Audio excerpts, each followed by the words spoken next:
হাসিনার এমন নির্মমতা, নৃশংসতা আমরা অনেকেই কিভাবে যেন ভুলে যাই।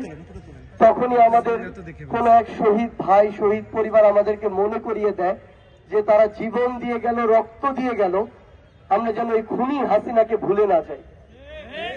আমরা যেন এই বাংলার মাটিতে খুনি হাসিনা সহ যারা এই হত্যাকাণ্ডের সাথে জড়িত ছিল, এই নৃশংসতার সাথে জড়িত ছিল, তাদের যেন বিচার নিশ্চিত করি। আমরা কোন শহীদের পরিবারকে তার সন্তান, স্বামী, বাবা, মা, বোন কাউকে ফিরিয়ে দিতে পারবো না, কিন্তু আমরা যেন আমার এক শহীদ পরিবারকে অন্তত এটুকু বলতে পারি যে যেই খুনিরা আমার ভাইদের কিভাবে শহীদ করেছে, সেই খুনিদের বিচারে বাংলার মাটিতে হয়েছে।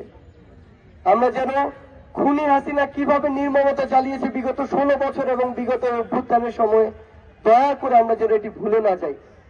আমরা শুধু এটুকুই চাইব, এই বাংলাদেশের মাটিতে আমার ভাইদের রক্তের উপরে, জীবনের উপরে আমাদের যে আস্থার অভ্যন্তরীণ এবং আমাদের বিশ্বাসের যে অন্তর্বর্তীকালীন সরকার হয়েছে, আমরা যেন এই অন্তর্বর্তীকালীন সরকারের সময় আমাদের সকল জীবনের রক্তের যে বিচার, সেই বিচার আমরা দেখে যেতে পারি।